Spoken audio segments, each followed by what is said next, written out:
I think actually having kids in its own way, yeah, it puts things into perspective where you're like, I don't have a choice. I got to do it. Yeah.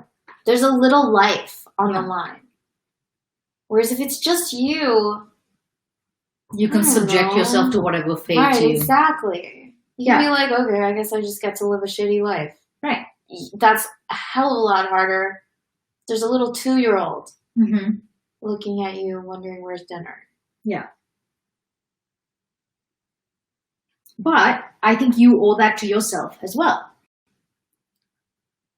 Yeah. Like fundamentally, I think it's important to like know that you deserve to live in the city you want to live. Or whatever these things are, right? Whatever the choices are.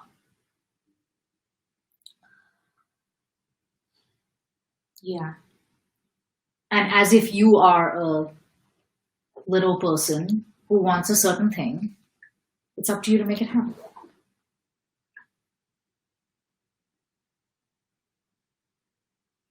I've been watching Gary Vee again. Good. Good. I don't know this guy, but I've heard about him. So we're talking about a lot of things. Hello, welcome to our channel. Hi. Please hit subscribe. I'm going to start off everything like that now. Cool. Yeah.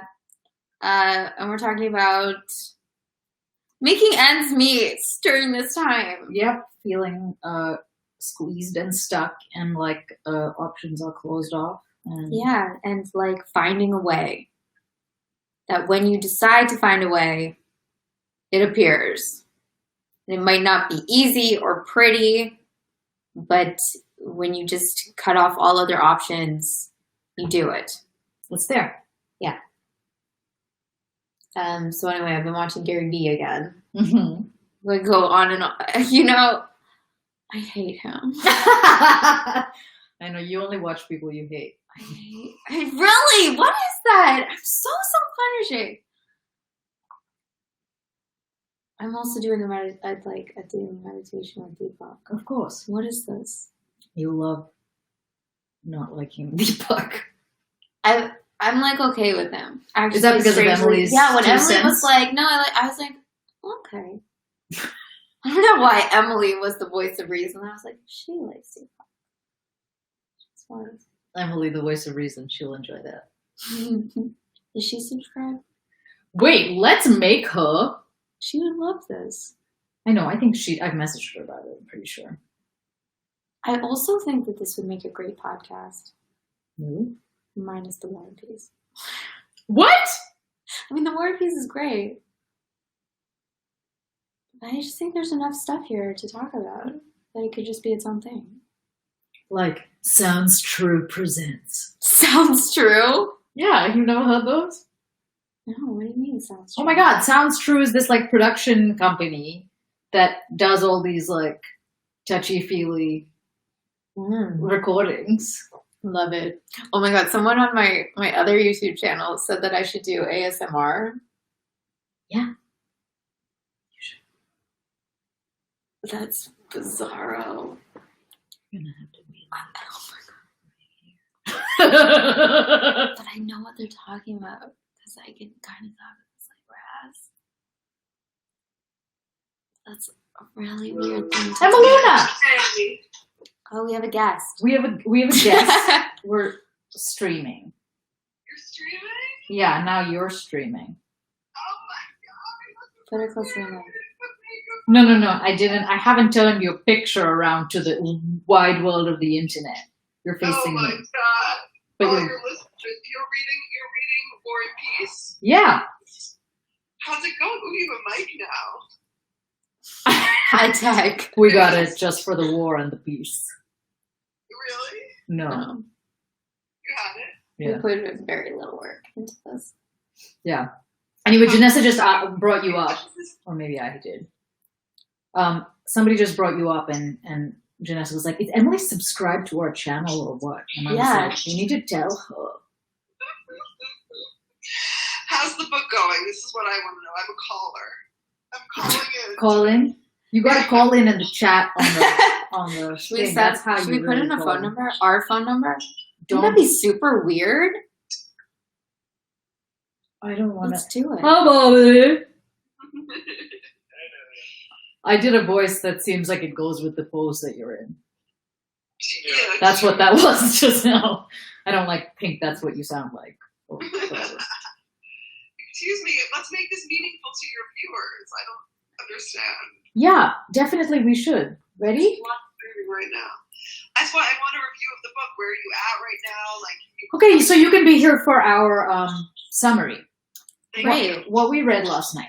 Oh, you're not ready? No, I'm ready. I think my dad said we talk too much nonsense bullshit. This is something I enjoy the most. I'll tell him. Get back to the meat and potatoes, the war and peace. Yeah, the potatoes. That's so Mr. V. Get back to the rotten potatoes. No, he didn't say that. He was like, I turned it on and I heard some opinions about MSNBC and Fox News, and then I went to bed. I was like, okay. We started talking more and more in the beginning of the live stream. And it's bugging my father, I think. Yeah. Okay, fair enough. People want the real stuff, but I mean, you have a lot of good opinions, so I would listen to that. I got Good opinions. That's a good name for a podcast. Good opinions. That is true. I have some good ass opinions. A lot of opinions. No. Me too, and they're good. Do you know in your birthday book? So I'm going to put a plug. I don't want to hear about my page in the birthday book. The secret language of birthdays, 50th page is the day of the unsolicited opinion.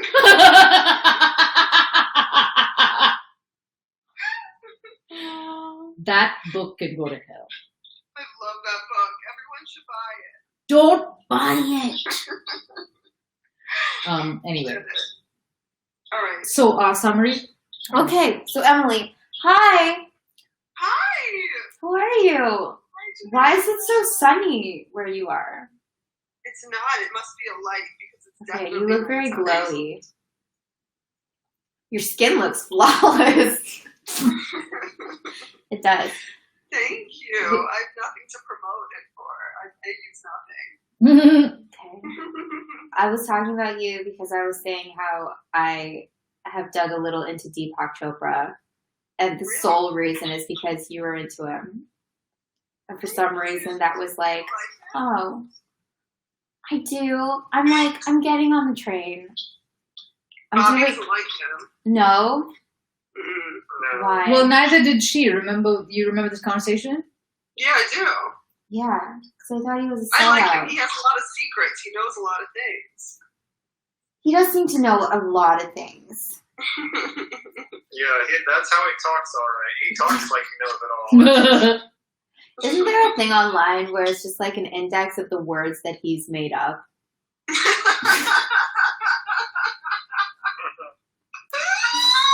That's amazing. Yeah, there's a quote generator for him, and people can't tell the difference between the quote generator and Right. It's that. Yeah. That's really funny. I have a question about. Do you like his theory about the 100th monkey? I heard it was disproven. What is this theory? I don't know this one. I don't remember it. You guys should stop the live stream. No, This is what the live stream great. is This every is day. what people are tuning in for. This is not what people are tuning in for. I really wish that we had the technology to just put you on the screen right now. I know, that'd be really cool. This is so stupid. What I'm Actually, doing you here. have such good skin right now. I know. I know. You're in your light. You found your light. Never leave. Remember when That's Frank that. Langella made us step in to find our light? Yes. That was cool. He's so cool. Seriously. I should give a whole class just on Their that. live stream. Now I'm like, I need to come up with a class. You should. Find your Did light. Bobby just find out we were live streaming? No. No, she's been talking about it the whole time. I know, but you just said it in a way that Wait, was what's the 100th monkey? Well, I don't know the theory, so I don't want to misinform anyone, all your viewers. Like- But basically, it's the idea that it's just proven now, I guess. Oh, That, I remember. you know it, right? Okay. It's the idea that if a monkey, or the 99th monkey or something, figures something out, like how to wash off a coconut, then it means that like it enters the cosmic consciousness of all monkeys. So like before that monkey figured out how to do it, nobody knew how to do it. But then when that monkey figures it out, all of a sudden all monkeys everywhere figure it out, or something like that. Yeah, so it's about how things enter collective consciousness. Yeah. Monkeys that are like somewhere that have no communication with the other monkeys also pick it up because now it's in the collective unconscious. Yeah. Interesting. But you're saying it's disproved? But wait, you're saying it has something to do with the amount of people that have to like cross the finish line? Yes. It does? Yeah, like if a monkey like innovates something, like washing off a coconut, and I only read this once, and like I feel like I don't know it well enough, but like they washed off a coconut, and then like 99 monkeys or something followed them. So like now they know how to do this. That's how society progresses because now it's just like entered into the cosmic. Right, but could the like, genius monkeys. monkey be the third monkey? Or is this a virus? Is this knowledge virus? This is knowledge consciousness, where those monkeys pass it on to their other monkeys. And then it grows exponentially. Collective virus unconscious. Oh my god, the virus is making us collectively unconscious. No, we're getting more conscious, don't you think? I do think this. Like the amount. Firstly, just the fact that like maybe I live in a Los Angeles bubble. She lives in a Los Angeles bubble. But this feels like a very normal conversation to have now. What's a normal conversation? About the monkey. The consciousness monkeys. Yeah. Like even just using the word consciousness, I don't know if people 80 years ago used this word at all. You know? I think, Right. I think they did, but maybe not the people randomly living in Highland Park. right.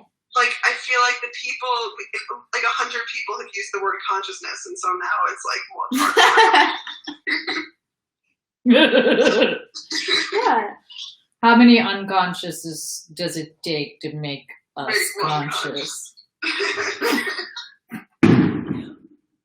Fireworks in our neighborhood. No, this is a regular podcast. This is pretty good. Do you think? Bobby watches a lot of podcasts. He says yours podcast is good. Yes. Is it? I think it's great. It's on the top 50%. Sure. Listen, first of all, I know that you're full of shit because you don't watch a podcast. No, you can watch podcasts. That's what people call though. No, but you can watch a podcast. No, you listen to a podcast. There are podcasts with video as well. The words change. Bobby knows this stuff, I swear. He watches so many. Top 50%. I don't know what that Yeah, means. it's not very high. Okay.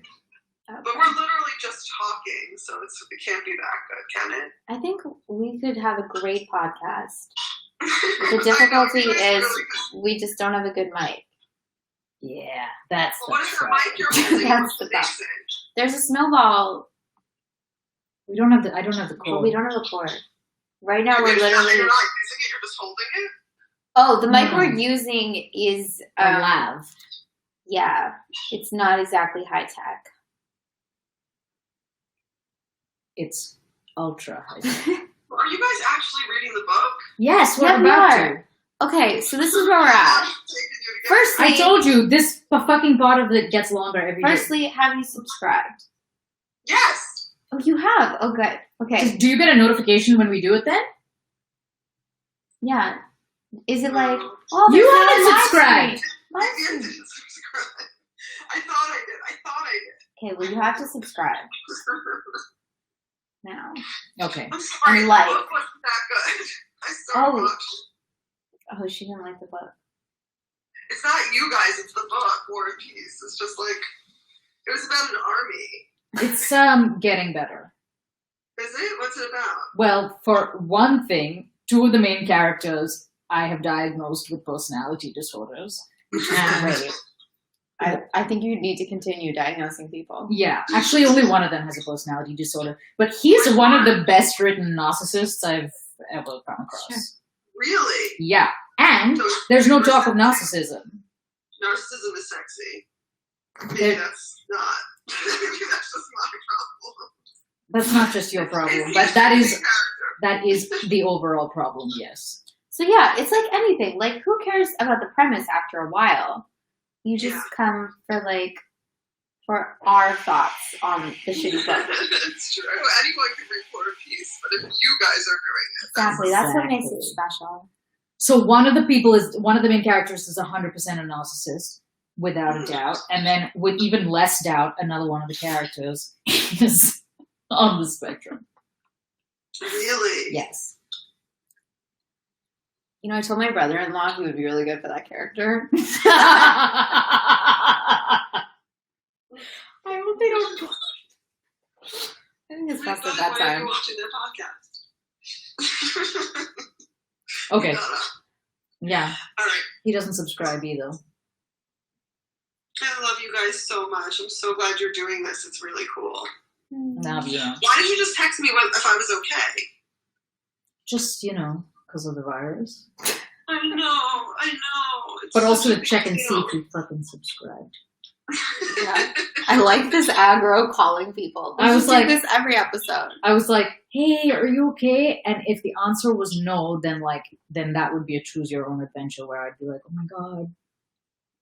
What if we created a And then if you were like, podcast- yes, I'd be like, did you subscribe then? I have an idea. What if we created a podcast that was just about creating a podcast and calling up people and being like, why haven't you subscribed to our podcast? That would be like Trolls 2.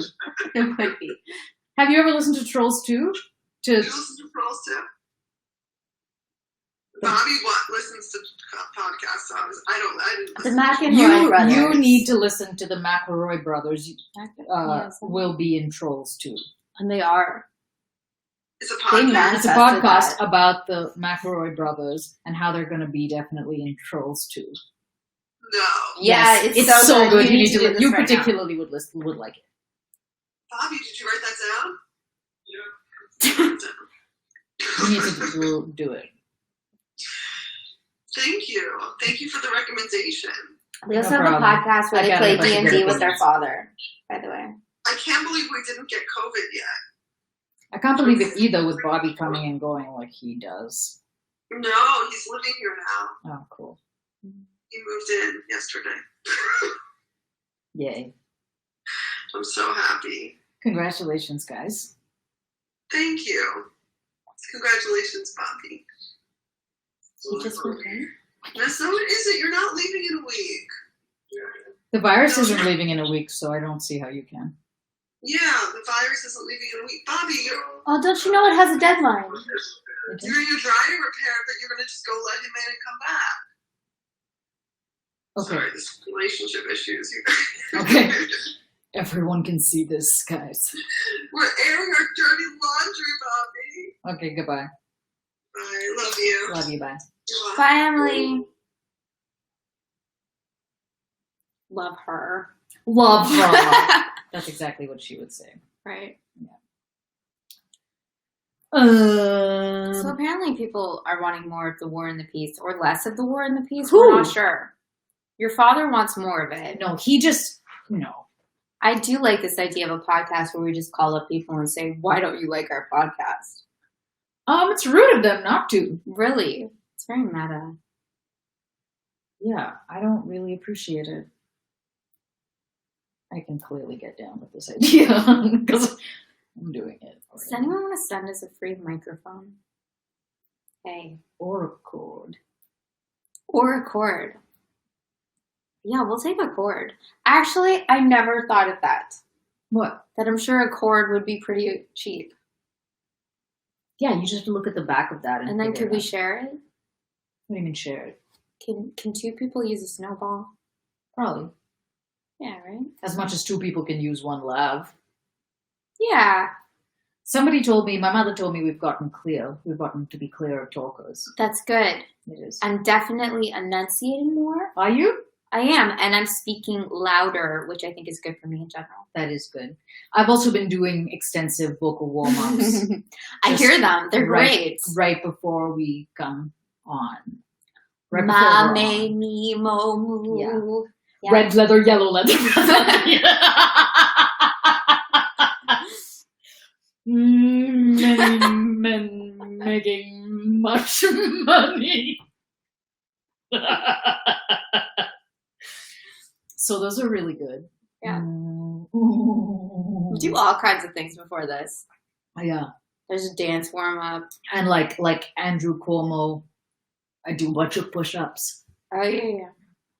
And then we also set an intention. Oh yeah. Set an intention for the podcast. Yeah, we never skip doing that. Yeah. Because that's really what it's about. Like, what is it we want other people to get from this? What is the intention here? So. Yeah. So war. Emily hates the book.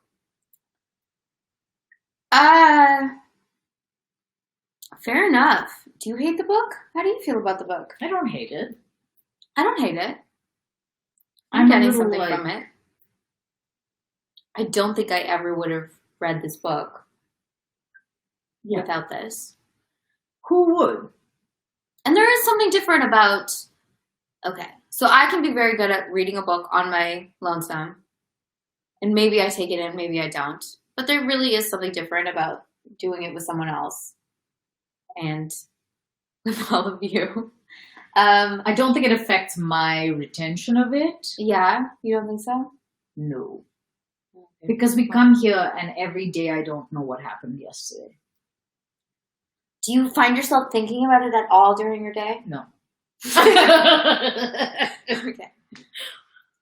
Not even once. Except for during my warm-ups. During your oh yeah, right. Yeah. That's part of it. It's almost like she forgot what we just talked about the warm-ups. No, I think about it. Like I was thinking about Natasha today. Were you? Yeah, and I was like, you know what? I like her. I want to be her to a certain extent. She just loves life. Yeah. She is joie de vivre. She really is. She's just like, oh, this feeling, and this feeling, and this, and this, and this. Yeah, it's nice. Mm-hmm. I think an older version of me would have been really annoyed by her. Really? Yeah. What do you mean an older version? Like, okay, this is what I was thinking of. That, like, I have been, as much as we're making fun of it, like, I completely have been in the point of view that Andrew's in, where it's like, what are you talking about good? Like, there is no good. There's only an absence of bad. I've totally been in that place. I've totally been in Pierre's place where he's writing these letters and he's trying to understand deeper meanings of life. Totally been there. And, like, yeah, I've been in Natasha's place, and if anything, I'm, like, afraid to be that. I, like, want to be that, but I'm afraid to so wholeheartedly embrace life. Because it's a really vulnerable position to be. Like, so many people can step on you from that place. Yeah, but you may or may not also become, like, invincible from that place, if you can always do that. Yeah, yeah, if you don't falter from that. It's a very true arrow. So yeah, I think about it. I don't know. That's sweet. That's sweet. Yeah.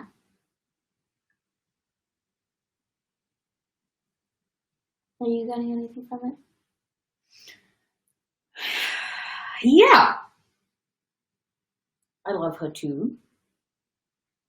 I'm filled with foreboding, which may say more about.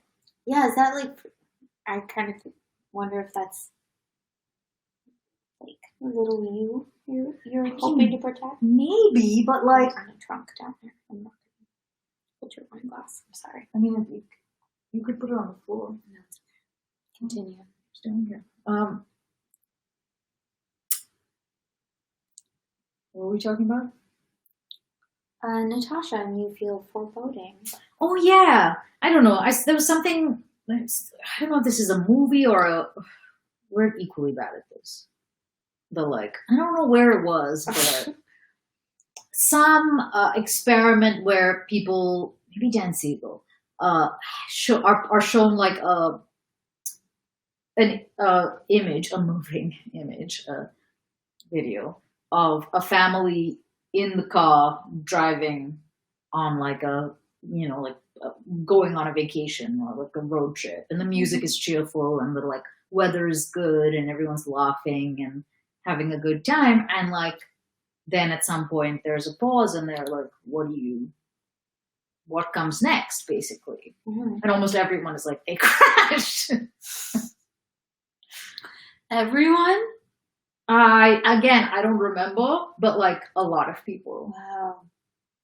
Because when you get set up with this kind of thing, especially in movies and stuff, like obviously that's they're about to crash. Yeah, totally. If things are going well, especially at the beginning, Yeah, and people are like turning around to talk in the back seat. So unnerving. You're gonna die. That's like every horror movie ever. Yeah. So I think it's just a bit of that. I'm like, this seems a little too. She's a little too good to be true. Her like state of mind seems too good to be true. I don't know, but I also relate. Yeah. Yeah, like the intensity of feeling. I feel like as a young person, I feel it was like. Yeah, I can kind of see that. Like in a way, there's something so sweet about it. Even just like the image on. I do find some of the images in the book very evocative. Aw, Emily says she loves it. Like they stay with me, and for whatever reason, like her on the balcony, just being like, "Oh my God, this night." That I can really see that. I can feel that. Are you seeing it through Volkonsky's eyes? Right. No, I see it through her eyes. That's nice. I'm like with her. Yeah. I'm not with Volkonsky when I think about that. Being like, why is she ignoring me? What? She doesn't even know who I am. Volkonsky on the Balkonsky. That was so funny, that little thing. So let's talk about what happened yesterday. There was a giant ball. There was a ball. That's right. It was all the ball. It was all about the bathing and the powdering. Yeah, apparently they washed behind their ears. Which they normally don't do. Only for special occasions. Only for special balls. What is that? Am I not washing properly that I'm not giving special attention to behind my ears? Yeah, it's one of those places that is oft overlooked. Ah, yes. Gotta remember those. Okay. Like the Russians. Yeah, so because it's a special occasion, everybody has a bath and then perfumes themselves. Men and women. And then there's lots of bows. Shit tons of bows and ribbons. Lots of attention to the hats, the angle of the hats. Yeah, Natasha is the local fashion coordinator. I still find it funny that the youngest member of the Rostov family apparently is the one who knows everything. And everyone else is kind of useless. Yeah, the older they get, the more useless they get. Pretty much. Yeah, that's what it seems like. Yeah, because I think the second least useless member of the Rostov family, I think, is Sonia. Right. She's not really. Sonia is like a weird character. She's like that typical character that you see in a lot of things, where her characteristic is being a non-character. Like she's just like sweet. who in Pride and Prejudice is that? Jane. 100%. She's a Jane. Jane, all the way. I didn't know she was going to be Jane or Kitty. Oh, very good. Yeah. Maybe. Did you very good me for knowing their names? Yeah. Sorry, was that super condescending? Totally. But you've never mentioned Pride and Prejudice. Yes, I have. We've talked about how I watched the Pride and Prejudice thing when it was coming out. Every day, Lizzie and I would be like, "Oh, what's gonna happen?" When it was in 5 different episodes. When the fucking Colin, this is how old I am. When the Colin Firth and what's it called? One was, oh my god, so good. He was like in middle school, I want to say. Oh, I discovered that on my aunt's TV. I was like, "What is this?" Now's a really good time to watch that. Actually, yes. You know, there's nothing but time. I'm sorry for being condescending. I didn't take it personal. Oh, good job. You know the names of the character of that famous book. It took me a second because I was like, what's her name? Yeah, like she's not really, she's just loving. That's all she is. She loves. Just nice. I feel like she's innocent without being two-dimensional, like without being only good things. In the way that children are innocent, but that doesn't mean they only do good things. Right. we had a voice teacher. This must be really behind because she just typed out a vocal warm-up, which was eons ago we talked about that. Okay. Anyway, his name Was that the vocal warm-up? D. Yeah, so we had this vocal teacher who, like, for some reason, his name was Todd Ferrari. Yeah. Good name. And I think he changed his Todd. name. Have you subscribed? Okay. What's up, Todd Ferrari? He changed, that was I think his actual name, and then he changed his name like he gave himself a stage name from his name being Todd Ferrari. How do you go up from there? Masterson. Todd Masterson. Okay, I can see how he's like, no, that's more stagely. I'm gonna be like a serious actor. Masterson. Anyway, so one of his vocal warm-ups that he was like so good at, but it was like he was dizzyingly, confusingly good at, was this. Oh, it's exhausting to even think about it.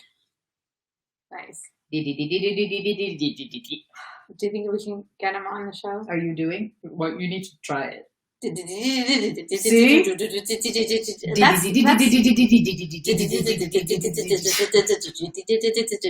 to keep it like a clean D. Right, D. So what is that working? It's like working the dexterity of your tongue. Yeah. Oh, I like it. Let's get him on the show. Let's get him on. Let's call him. Let's call his people. Yeah. Hi, we're hoping to have Mr. Masterson. Are we going to get around to the book tonight, do you think? We should. We should. Okay, so there was a ball. Andrew danced with Natasha. And it was splendid. Splendid. And at one point he was like, if she talks to her cousin first, she will be my wife. And then guess what she did? Cousin. What a weird test. I don't know even what the test was, but then he therefore It's like I right need a after sign. Was he wanting a sign? I don't know. He's a dongle. Andrew, who apparently is an excellent dancer. Who knew? Seriously, who knew? I feel like that's very out of character. Right? When did he practice People just dancing? all the main characters just become good dancers, like for convenient, like for story's sake. I feel You like. can't be a main character without having dance skills. Right? Those are the Everyone rules. surfaces as an amazing dancer when the time is right. It's like, oh, and remember Denisov? He's great. No one can dance like Denisov. No one except for Prince Andrew, apparently. The next time it's useful. That's pretty much all that happened. Basically. There was just a lot of dancing. And descriptions of wanting to dance and being unsure whether one would be asked to dance. Uh-huh. But she was. It's okay. Chapter 18. Chapter 18. Should we do this? Mm-hmm. Let's do it. The next day, Prince Andrew thought of the ball. But his mind did not dwell on it long. Yes, it was a very brilliant ball, and then, yes, that little Rostova is very charming. There's something fresh, original, and Petersburg-like about her that distinguishes her. That was all he thought about yesterday's ball. And after his morning tea, he set to work. But either from fatigue or want of sleep, he was ill-disposed for work and could get nothing done. He kept criticizing his own work, as he often did, and was glad when he heard someone coming. The visitor was Bitsky, who served on various committees, frequented all the societies in Petersburg, and a passionate devotee of the new ideas and of Speransky, and a diligent Petersburg newsmonger, one of those men who choose their opinions like their clothes according to the fashion, but who, for that very reason, appear to be the warmest partisans. Hardly had he got rid of his hat before he ran into Prince Andrew's room with a preoccupied air and at once began talking. He had just heard particulars of that morning's sitting of the Council of State opened by the Emperor, and he spoke of it enthusiastically. The Emperor's speech had been extraordinary. It had been a speech such as only constitutional monarchs deliver. The sovereign, this is in quotes, the sovereign plainly said that the Council and Senate are estates of the realm. He said that the government must rest not on authority, but on secure bases. The Emperor said that the fiscal system must be reorganized and the accounts published, recounted Bitsky, emphasizing certain words and opening his eyes, like I am doing, significantly. Ah, yes. Today's events mark an epoch. The greatest epoch. Is it epoch? No, I never know what the hell No, I'm I never saying. know. The greatest epoch in our history, he concluded. Yeah. Prince Andrew listened to the count of the opening of the Council of State, which he had so patiently awaited and to which he had attached such importance, and was surprised that this event, now that it had taken place, did not affect him and even seemed quite insignificant. He listened with quiet irony to Bitsky's enthusiastic account of it. A very simple thought occurred to him. What does it matter to me or to Bitsky what the Emperor was pleased to say at the council? Can all that make me happier, any happier or better? And this simple reflection suddenly destroyed all the interest Prince Andrew Oh my God. had felt in the impending reforms. Okay. He was going to dine that evening at Speransky's with only a few friends, as the host had said when inviting him. The prospect of that dinner in the intimate home circle of the man he so admired had greatly interested Prince Andrew, especially as he had not yet seen Speransky in his domestic surroundings. But now he felt disinclined to go to it. That was easy. Literally what he's been doing the last couple of years or whatever. Yeah. He's suddenly is disinterested in because is it really going to make him any happier? Really? Is it? I feel like he takes a long time to notice very basic things. Like really obvious things. Yeah? Yeah, like who does something for 2 years without realizing it doesn't make them happy? Me. What have you done for 2 years? What have I done for 2 years? No, like, not what have you done for 2 years. What have you done for 2 years without realizing that it doesn't make you happy? My whole life. Oh my God. I don't know how to do this. My whole life was like, I'm so miserable, was like dedicated to being miserable. And I was like, oh, wait, I don't have to do that. Yeah, but then don't you somehow think that then being miserable is the thing that makes you feel like comfortable and fulfilled? Oh, totally. And now I'm like trying to unlearn that. Right. But it's a hell of a lot of time spent dedicating myself. What's your point? Can't recall.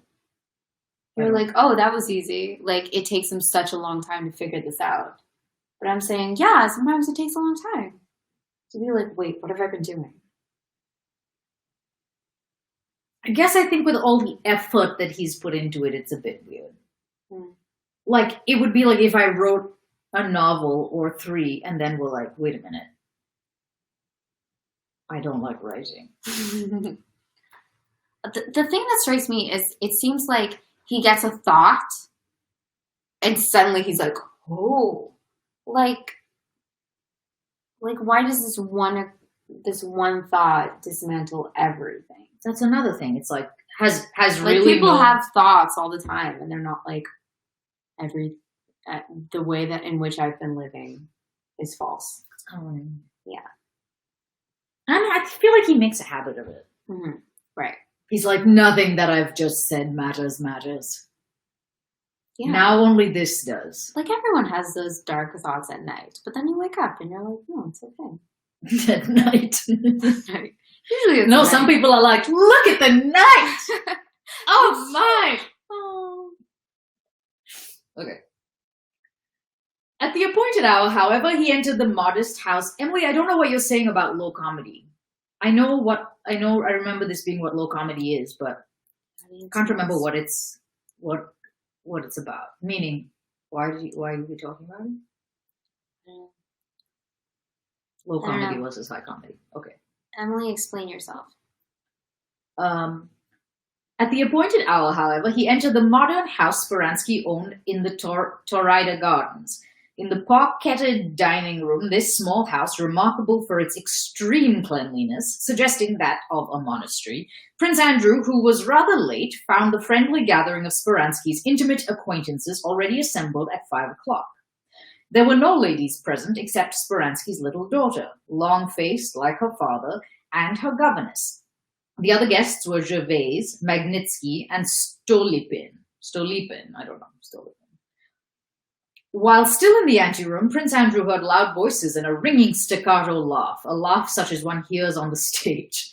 Someone, it sounded like Speransky, was distinctly ejaculating, "Ha ha ha!" Prince Andrew had never before heard Speransky's famous laugh in all this time. No kidding. I mean, Andrew's not very funny. Yeah. Maybe earn it once in a while. Bolkonsky. And this ringing, high-pitched laughter from a statesman made a strange impression on him. Because he's like, yeah, that's obviously what it is. He entered the dining room. The whole company were standing between two windows at a small table laid with hors d'oeuvres. Speransky, wearing a gray swallowtail coat with a star on the breast, and evidently still the same waistcoat and high white stock he had worn at the meeting of the Council of State, stood at the table with a beaming countenance. His guests surrounded him. Magnitsky, addressing himself to Speransky, was relating an anecdote, and Speransky was laughing in advance at what Magnitsky was going to say. This is why you do vocal warm. Ugh, I skipped it today. When Prince Andrew entered the room, Magnitsky's words were again crowned by laughter. Stolypin gave a deep bass guffaw as he munched a piece of bread and cheese. I really like that for some reason. Anyway, Gervais laughed softly with a hissing chuckle. What is that? Hissing chuckle? And Speransky in a high-pitched staccato manner. Still laughing, Speransky held out his soft white hand to Prince Andrew. Very pleased to see you, Prince, he said. One moment. He went on, turning to Magnitsky and interrupting his story. We have agreed that this is a dinner for recreation, with not a word about business. And turning again to the narrator, he began to laugh afresh. Prince Andrew looked at the laughing Speransky with astonishment, regret, and disillusionment. It seemed to him that this was not Speransky, but someone else. This is not my mother. Everything that had formerly appeared mysterious and fascinating in Speransky suddenly became plain and unattractive. Classic. Mm-hmm. Classic. You foretold this. Yeah, the fall of the fucking person that you've built up. Right. This is why I'm concerned about Natasha. Right. At dinner, the conversation did not cease for a moment and seemed to consist of the contents of a book of funny anecdotes. Before Magnitsky had finished his story, someone else was anxious to relate something still funnier. Most of the anecdotes, if not relating to the state service, related to people in the service. It seemed that in this company, the insignificance of those people was so definitely accepted that the only possible attitude towards them was one of good-humored ridicule. Speransky related how at the council that morning, a deaf dignitary, when asked his opinion, replied that he thought so too.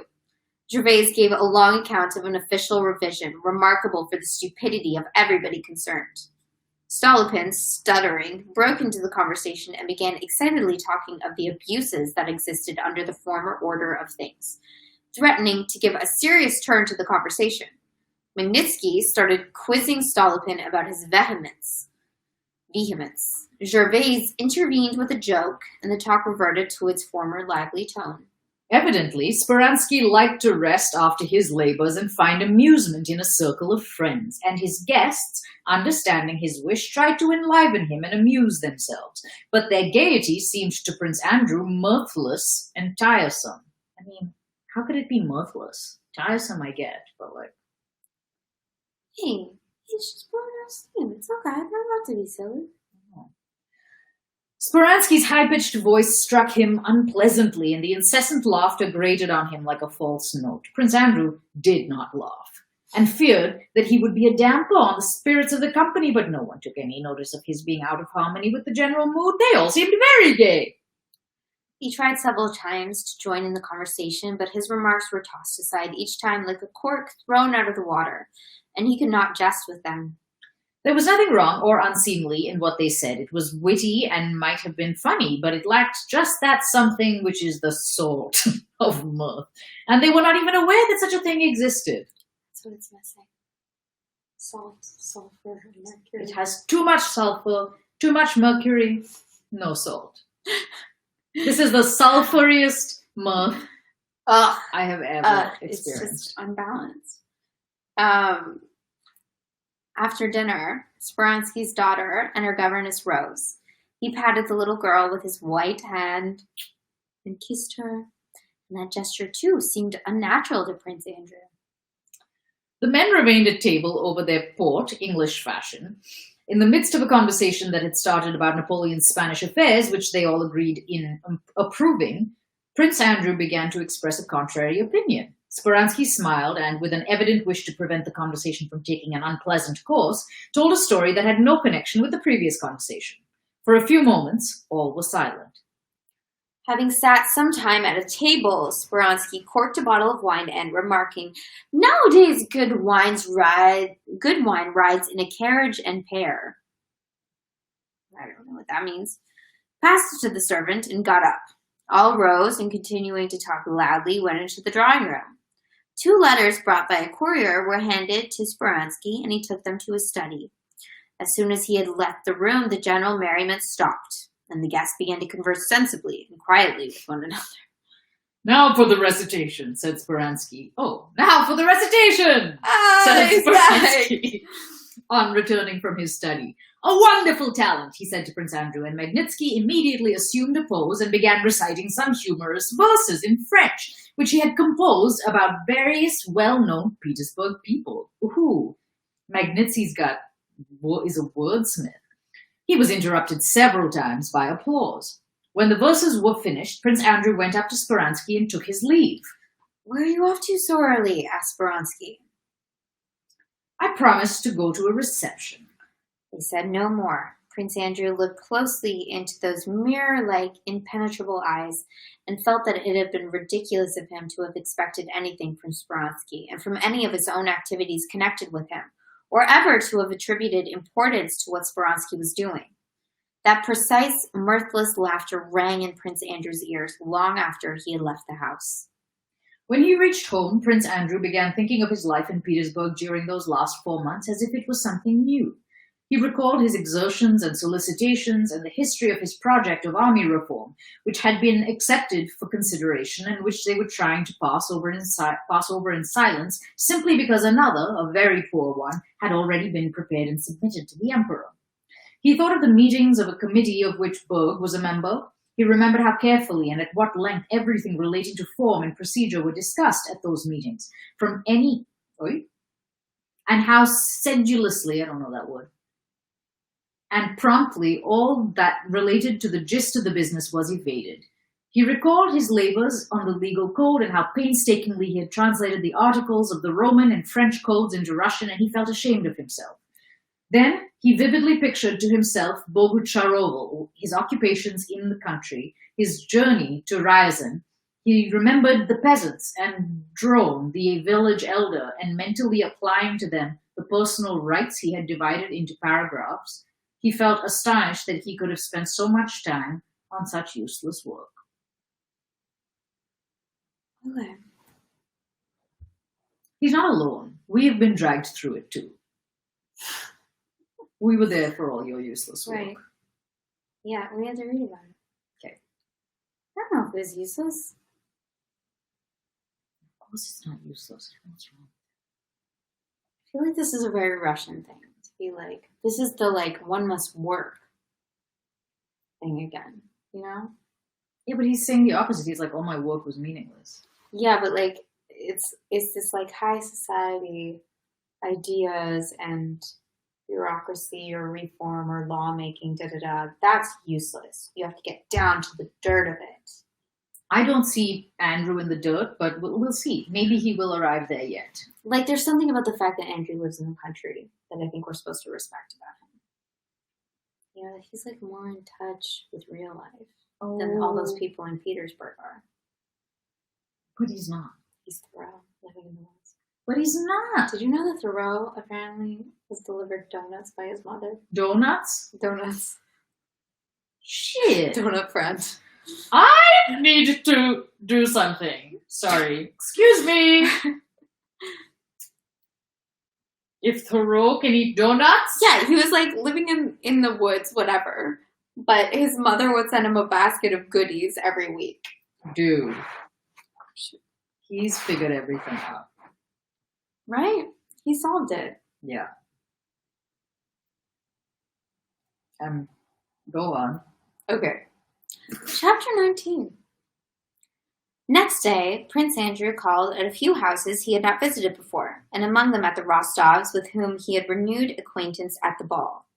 Apart from considerations of politeness...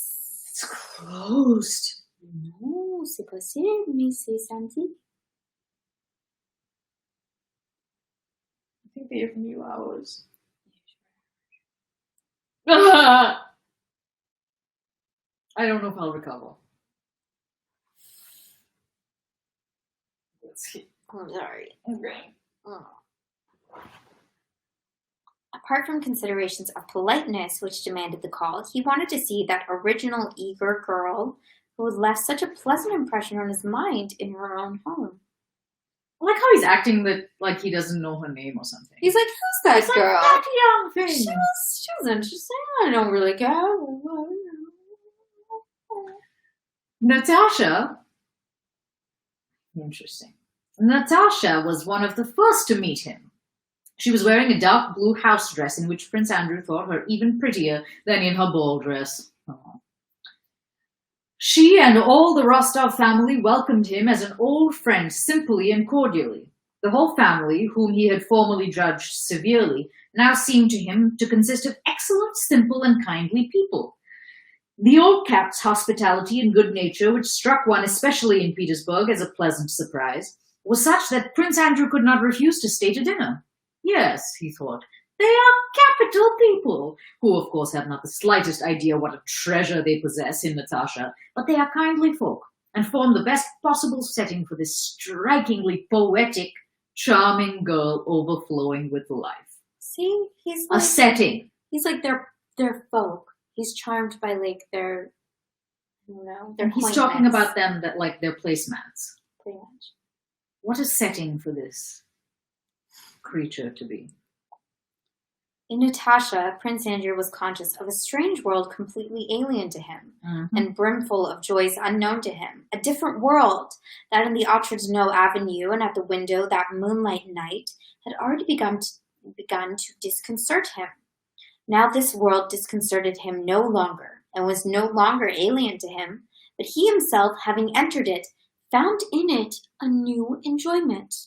After dinner, Natasha, at Prince Andrew's request, went to the clavichord and began singing.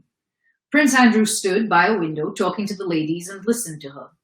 In the midst of a phrase, he ceased speaking and suddenly felt tears choking him. A thing he had thought impossible for him. He looked at Natasha as she sang, and something new and joyful stirred in his soul. He felt happy, and at the same time sad. He had absolutely nothing to weep about, yet he was ready to weep. What about? His former love? The little princess?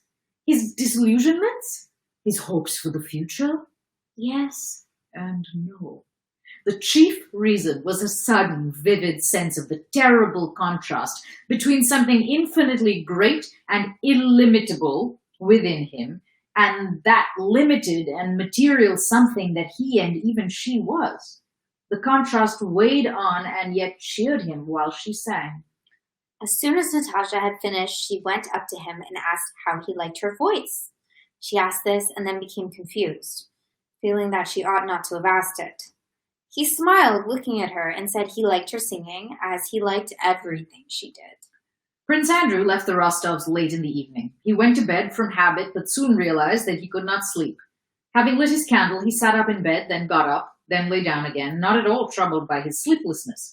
His soul was as fresh and joyful as if he had stepped out of a stuffy room into God's own fresh air. It did not enter his head that he was in love with Natasha. He was not thinking about her, but only picturing her to himself. Oh, God. And in consequence, all life appeared in a new light. Why do I strive? Why do I toil in this narrow, confined frame when life, all life with all its joys is open to me, said he to himself. And for the first time, for a very long while, he began making happy plans for the future. He decided that he must attend to his son's education by finding a tutor and putting the boy in his charge. Then he ought to retire from the service and go abroad and see England, Switzerland, and Italy. I must use my freedom while I feel so much strength and youth in me, he said to himself. Pierre was right when he said one must believe in the possibility of happiness in order to be happy. And now I do believe in it. Let the dead bury their dead, and while one has life, one must live and be happy, thought he. Okay.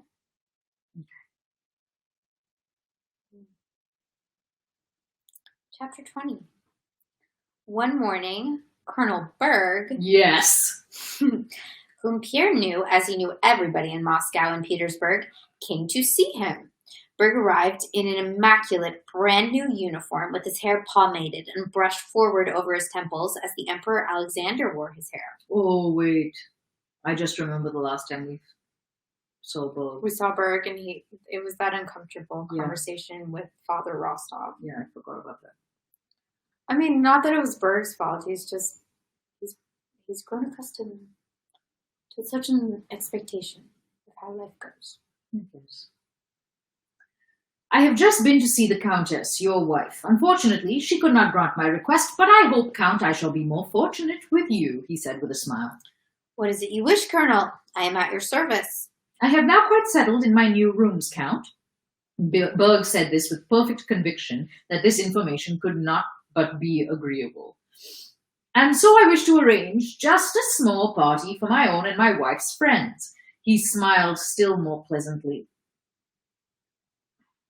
I wish to ask the Countess and you to do me the honor of... Wait a second. They got married. Berg and Vera. Yeah. Yeah, they did. What happened with the dowry? He gave it to him. He didn't have it to give. I don't know where he came up with the money. He agreed to give 20,000. He agreed, yes. Off, like right away, and then 80,000 was owed to him in an IOU. Right. Yeah. I don't know how we did that. Okay, that's confusing.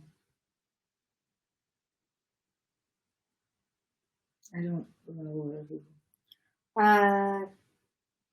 He smiled still more pleasantly. Yeah. I wish to ask the Countess and you to do me the honor of coming to tea and to supper. Only Countess Helena, considering the society of such people as the Bergs beneath her, could be cruel enough to refuse such an invitation. Berg explained so clearly why he wanted to collect at his house a small but select company, and why this would give him pleasure, and why, though he grudged spending money on cards or anything harmful, he was prepared to run into some expense for the sake of good society, that Pierre could not refuse and promised to come. But don't be late, Count, if I may venture to ask. About 10 minutes to 8, please. We shall make up a rubber. What? Our general is coming. He's very good to me. We shall have supper, Count, so you will do me the favor. Contrary to this habit of being late, Pierre on that day arrived at the Bergs' house not at 10, but at 15 minutes to 8. Having prepared everything necessary for the party, the Bergs were ready for their guests' arrival.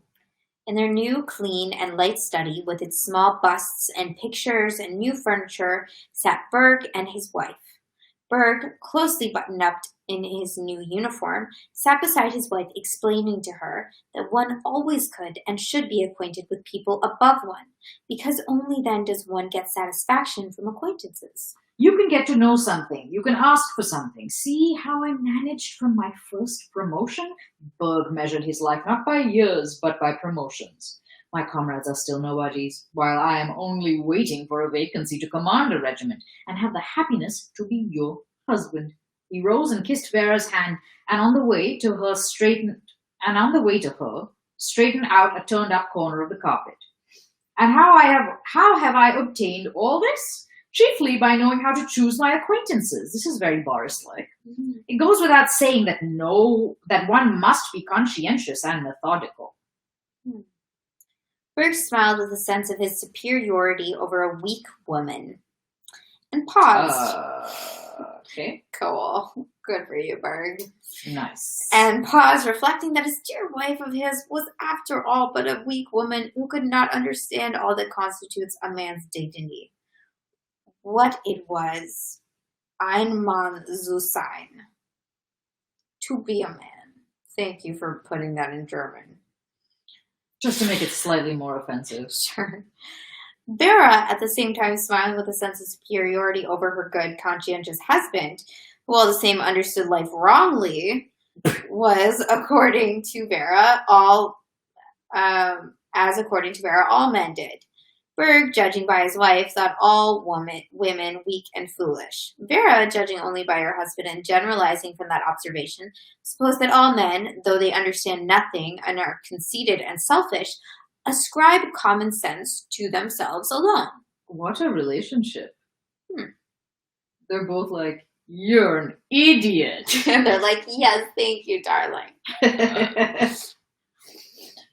Berg rose and embraced his wife carefully so as not to crush her lace fichu, for which he had paid a good price, kissing her straight on the lips.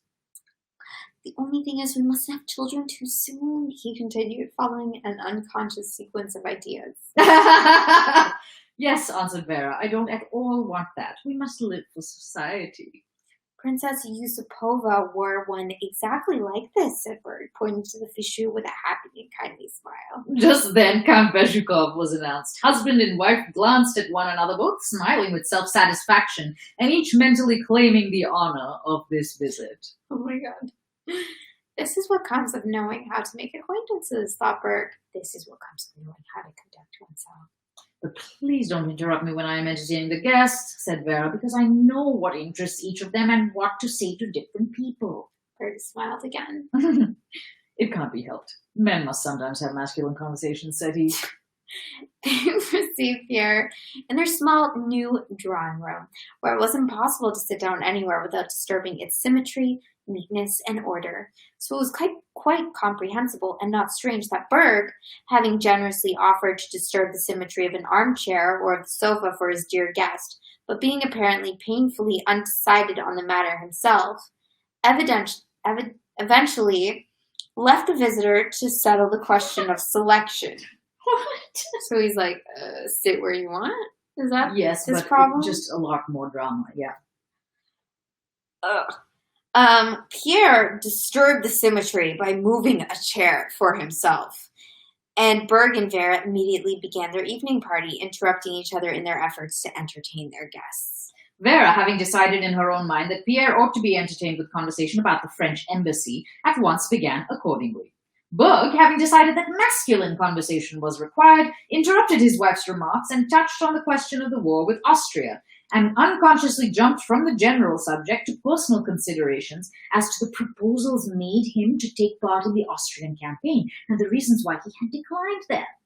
Though the conversation was very incoherent and Vera was angry at the intrusion of the masculine element, both husband and wife felt with satisfaction that even if only one guest was present, their evening had begun very well and was as like as two peas to every other evening party with its talk, tea, and lighted candles. This is how I would give a dinner party, by the way, except I would be playing both parts.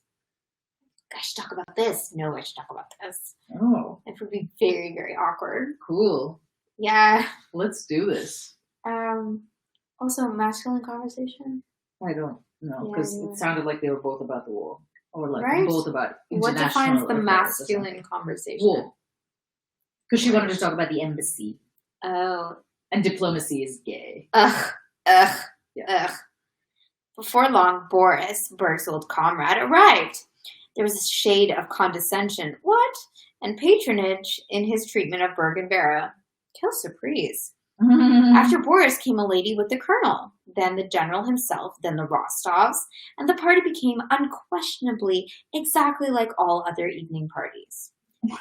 Berg and Vera could not repress their smiles of satisfaction at the sight of all this movement in their drawing room, at the sound of the disconnected talk, the rustling of dresses, and the bowing and scraping.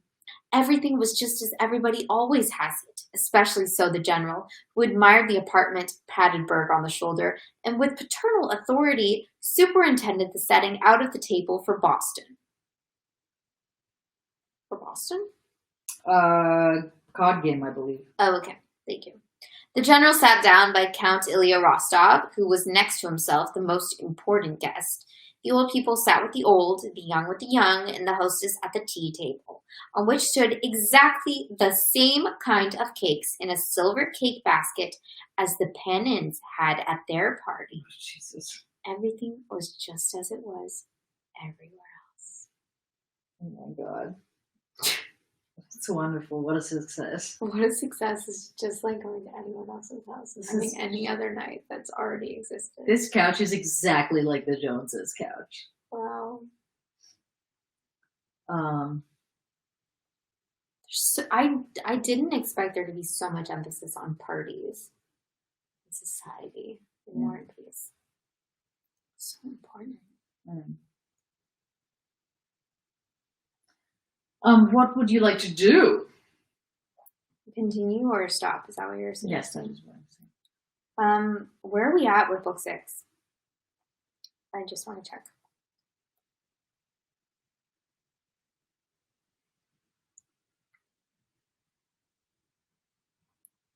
We're at chapter 21. Okay. We can stop now. It's 9 o'clock. So there's 26 chapters in this book. Oh, okay. So we'll finish it tomorrow. Yeah, so we stop now. What do you mean? A good amount of time. Okay. Yeah? Sure. Okay.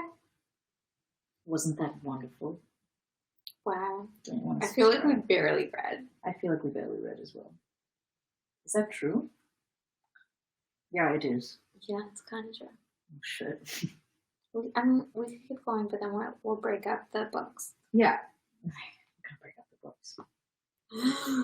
I know, everyone's really invested in that. Yeah. Let's do one more. One more, okay? We may as well, because Donut Friend is fucking closed. Like, what else is there to do? Literally, I don't care anymore. Everyone's really cooking up a storm. You think? Haven't you seen that on Instagram? No. People baking and cooking to their heart's content. Why isn't there any baking happening here? I know. Good question. Patter cake, bakers, Janessa. I should make a pie. It's been so long since I made a pie. What are you waiting for? Do I have enough apples? Yes. I've got apples. I was about to make a second attempt at The crisp? Yeah. I can make a pie. That would be good. There's something really satisfying about making a pastry crust. I could not agree more about you making a pastry crust. Wait, this is a good question. Do I have any kind of butter? Yeah. Yeah? We have that? Okay. I'm going to make a pie. Correct. It's decided. You know, online dating, here's another thing I've noticed. Mm-hmm. Apropos of nothing. Mm-hmm. I left swipe anyone who does weird hand things in pictures. What? Oh, well, that's so cool. I don't know. Some of the pictures, If I'm you're like, doing stuff what with are your you hands, I doing? don't understand. Don't do any bathroom shots.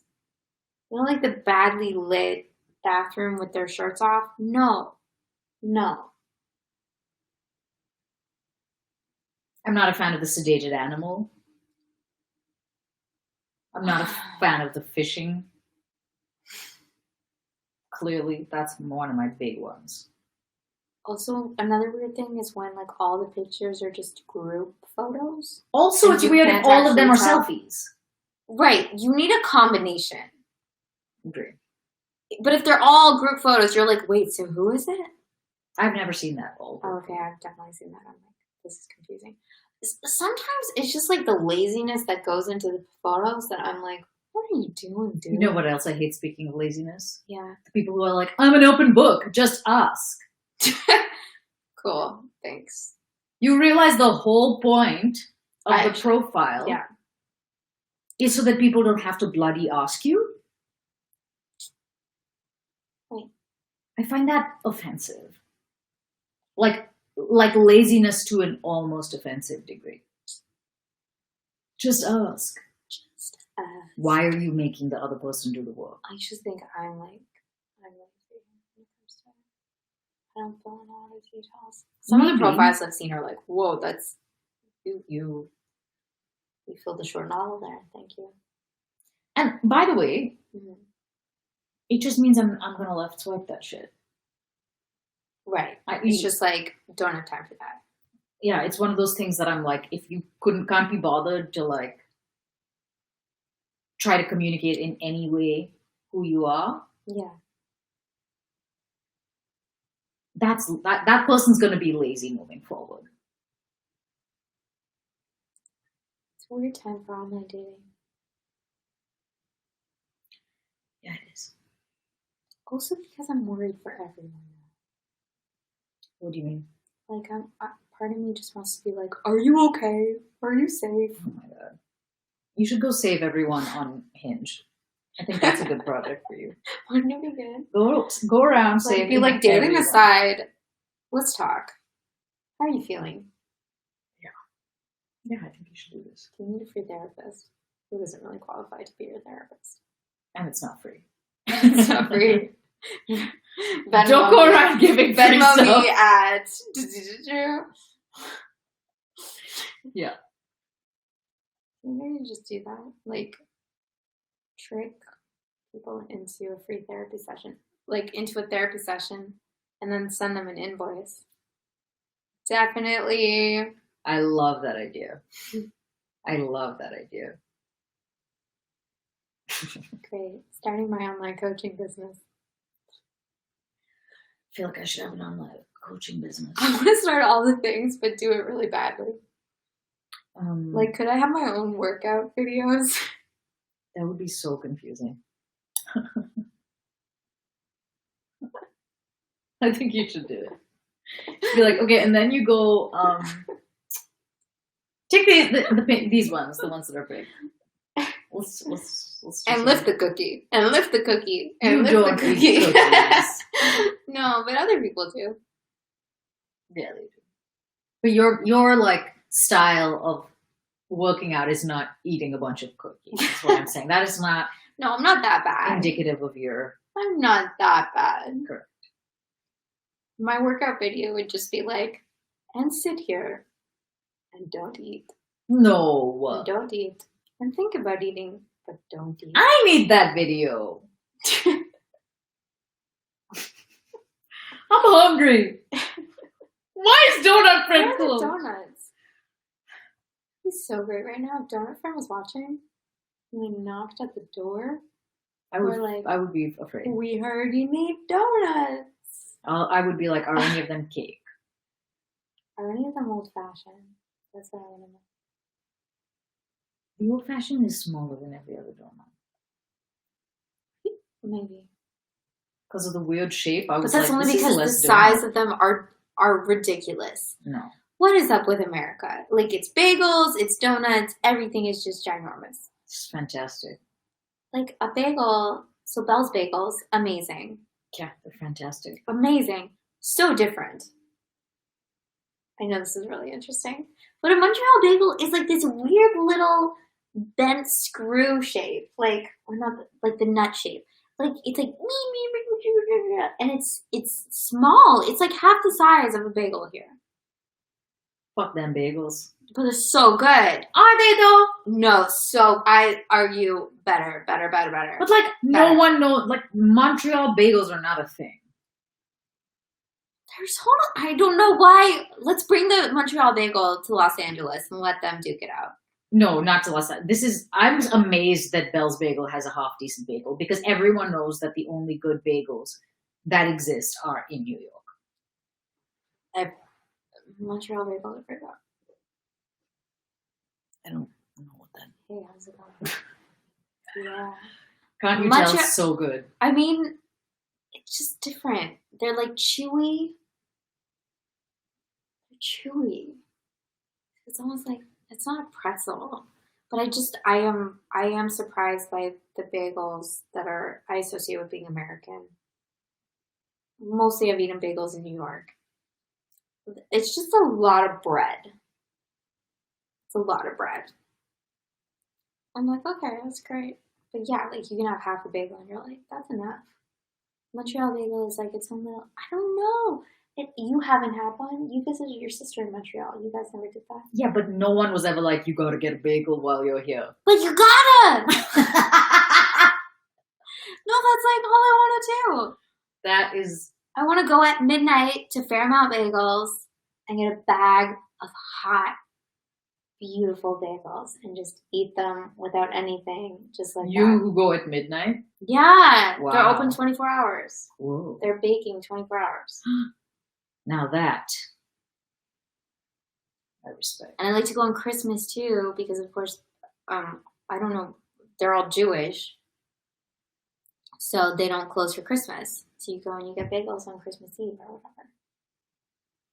Are there a lot of Jewish Canadians? A lot in Montreal. Yeah. Most of my friends in high school were all Jewish. Interesting. Yeah. My friends in high school were either Jewish. Well, wait. There's a lot of Jewish people in my friend group. And then one of my best friends was Indian. No. Yeah. How am know. I just finding out about this? No, and I'm just saying that, like, no one was, like, pure. I guess a few people were, like, purely white, whatever I associate that with. White. Yeah. Interesting. Very interesting. None of them knew about my background No? that I hid so well from them. Were you hiding it well from people? So well. No one knew about my. I don't know what to call myself. Are you still waiting on 23andMe? No, I know what I am based on that, but I just do feel like because of my parents' background, it's like this whole other category Why? that isn't represented. It's Oh. like, it's not enough to say they're hippie parents. Okay.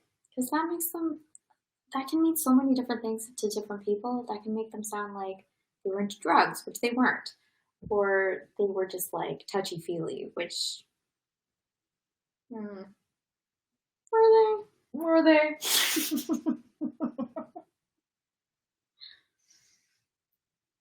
Like they were spiritual, but they were private spiritual, which is a very odd thing. They were spiritual, but didn't let their kids know what they were doing. So it was very mysterious at home. That is very mysterious. And it's because they didn't want to impose it on us. I feel like at some point you have to explain what it is you're doing for your kids so that they, Yeah. I don't know, that they have an understanding of what's happening when you're sitting in a chair and closing your eyes and not talking for half an hour. You guys didn't know what they were doing? They said it was meditating, but they never talked about like what meditating was. Which I think for the amount of time that they dedicated to that, like some explanation would have been nice of like why we do this, what it gives us. I agree. There is a way to, interesting. There's a couple of interesting connections, but there's a way to like give someone the information without making them like definitely. subject to it. Yeah, it's not like you need to follow this. It's just like, oh, child of mine, you might wonder what mom and dad do all day. Right.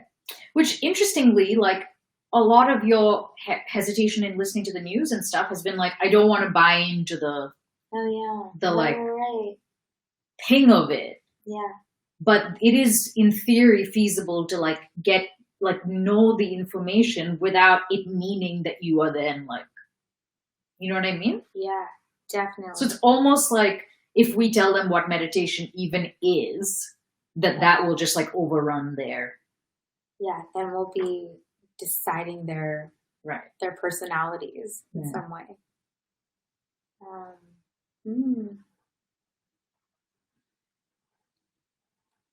Yeah. Happy birthday to your brother. I know. Happy birthday. You call? Then. It's a Saturday. Yeah. Fun. Happy birthday! How old is he? Do you know? Aries. He's Aries.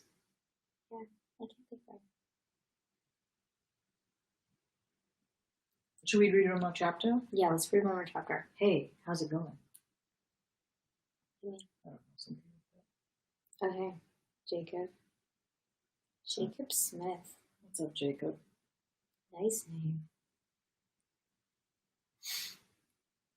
Sounds Mormon, but I don't know why.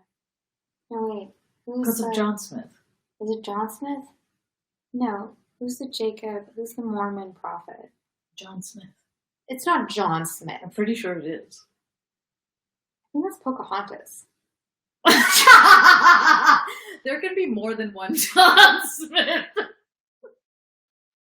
I think that's Pocahontas.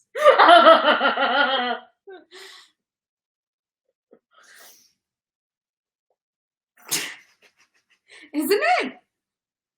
No, I think it's Jacob.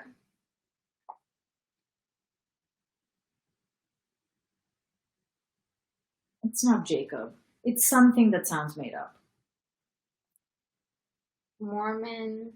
No, I'm doing it. Oh, sorry. Joseph. Joseph Smith.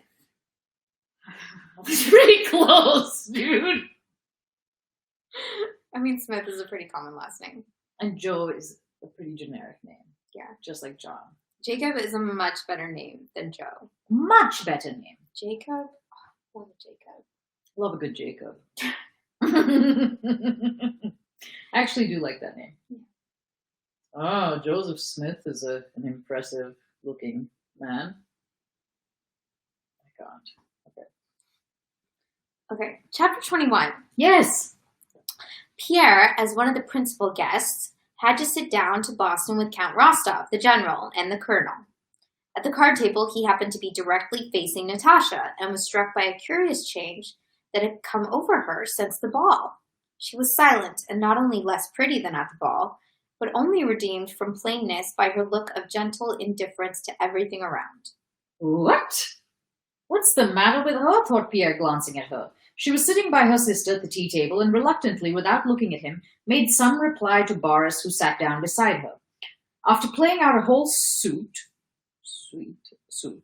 and to his partner's delight, taking 5 tricks, Pierre, hearing greetings and the steps of someone who had entered the room while he was picking up his tricks, glanced again at Natasha. What has happened to her? He asked himself with still greater surprise. Prince Andrew was standing before her, saying something to her with a look of tender solicitude. She, having raised her head, was looking up at him, flushed and evidently trying to master her rapid breathing. And the bright glow of some inner fire that had been suppressed was again alight in her. She was completely transformed, and from a plain girl had again become what she had been at the ball. I'm sorry. Should I keep reading? Wait. Okay. Prince Andrew went up to Pierre, and the latter noticed a new and youthful expression in his friend's face. Pierre changed... Oh my God. Doesn't feel really great here. Oh my God. Oh, it's spring. Oh my God. Oh my God. I don't want to interface with it so intimately. Okay. Ah! Oh my God. It's okay. It's okay. It's okay. Alethea, calm down. I think I'm okay. It's right there. Keep reading all that. Keep reading what? Where are we? Who am I? Prince Andrew went up to Pierre, and the latter noticed a new and youthful expression in his friend's face. Pierre changed places several times during the game, sitting now with his back to thank you, Natasha, and now facing her. But during the whole of the 6 rubbers, he watched her and his friend. Something very important is happening between them, thought Pierre, and a feeling that was both joyful and painful agitated him and made him neglect the game. Thank you. This is Pierre? Yeah. Oh. I think he's Jay. That's what we used to say in boarding school. Jealous, yeah. After 6 rubbers, the general got up, saying that it was no use playing like that, and Pierre was released. Natasha, on one side, was talking with Sonia and Boris, and Vera, with a subtle smile, was saying something to Prince Andrew. Pierre went up to his friend and, asking whether they were talking secrets, sat down beside them. Vera, having noticed Prince Andrew's attentions to Natasha, decided that a party, a real evening party, that at a party, a real evening party, subtle allusions to the tender passion were absolutely necessary, and seizing a moment when Prince Andrew was alone, began a conversation with him about feelings in general and about her sister. With so intellectual a guest as she considered Prince Andrew to be, she felt that she had to employ her diplomatic tact. When Pierre went up to them, he noticed that Vera was being carried away by her self-satisfied talk, but that Prince Andrew seemed embarrassed, a thing that rarely happened with him. What do you think? Vera was saying with an arch smile. You are so discerning, Prince, and understand people's characters so well at a glance. What do you think of Natalie? Could she be constant in her attachments? Could she, like other women, Vera meant herself, love a man once and for all and remain true to him forever? That is what I consider true love. What do you think, Fritz? I know your sister too little, replied Prince Andrew with a sarcastic smile under which he wished to hide his embarrassment. To be able to solve so delicate a question, and then I have noticed that the less attractive a woman is, the more constant she is likely to be, he added, and looked up at Pierre, who was just approaching him. Yeah. Oh my goodness. That's very interesting. Females be fickle. Especially if they're pretty. Yeah, if they're pretty. Okay. That's troublesome. Yes, that is true, Prince. In our days, continued Vera, mentioning our days as people of limited intelligence are fond of doing, imagining that they have discovered and appraised the peculiarities of our days and that human characteristics change with the times. In our days, a girl has so much freedom that the pleasure of being courted often stifles real feeling in her. And it must be confessed that Natalie is very susceptible. This return to the subject of Natalie caused Prince Andrew to knit his brows with discomfort. He was about to rise, but Vera continued with a still more subtle smile. I think no one has been more courted than she went on. But till quite lately, she never cared seriously for anyone. Now you know, Count, she said to Pierre, even our dear cousin Boris, who between ourselves was very far gone in the land of tenderness, alluding to a map of love much in vogue at that time. Confusing. Prince Andrew frowned and remained silent. You are friendly with Boris, aren't you, Miss Vera? Yes, I know him. I expect he has told you of his childish love for Natasha. Oh, there was childish love? Suddenly asked Prince Andrew, blushing unexpectedly. Why am I not a voiceover actor? I don't know what's happening. I know. Someone hire this woman. Seriously. You've got to look at my face, and then it's good. Ugh. Yes, you know, between cousins, intimacy often leads to love. Le cousinage est un dangereux voisinage. What? Don't you think so? Yikes! Oh. We need to translate that? I mean, it's a dangerous neighborhood.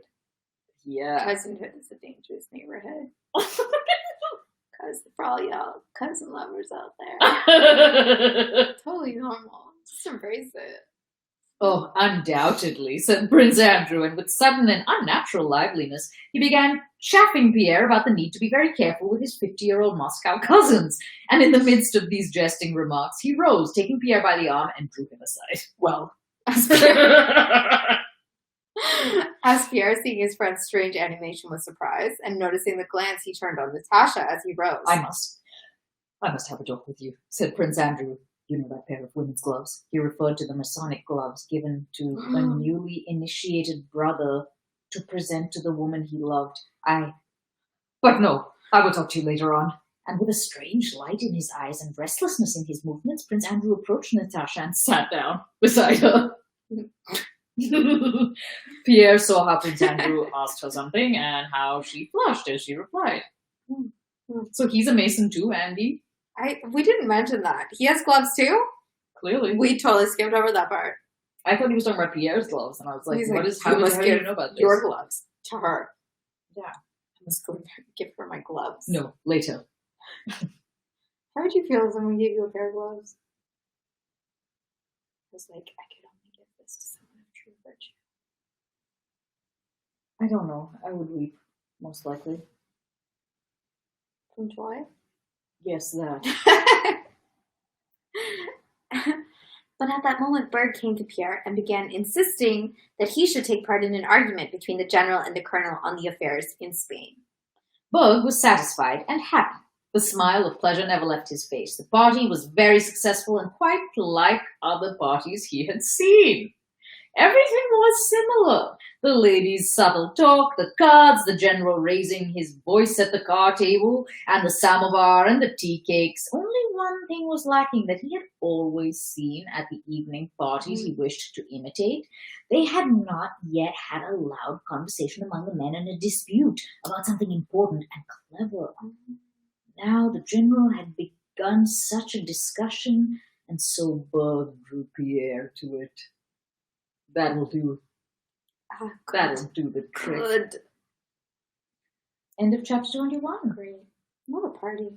It is truly. This is maybe my favorite of all the similar parties that we've attended. I'm now confused because I thought this was at the Rostovs, but then. No, it's still at the Bergs. Oh, it's still at We're Bergs. still there. So many parties. They got a lot of people to attend. I know. Well done, Berg. Berg and Miss Berg. Mr. and Miss Berg. The thing, they're going to talk about this to their children? This will be the talk of. Like, you remember we had that party? And it was just like all the other parties. I know. They'll be like, I don't know. Which one? Because they were all the same.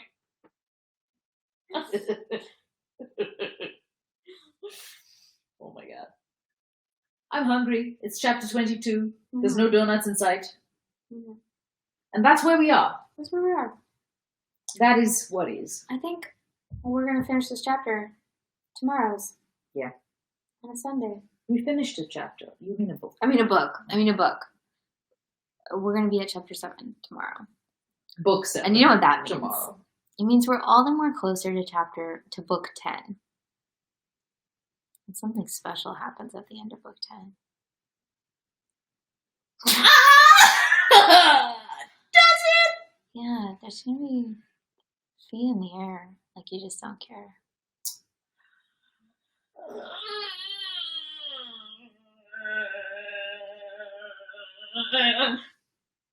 Yeah. Yeah. Yes. Okay. Bye. Yeah. Till then.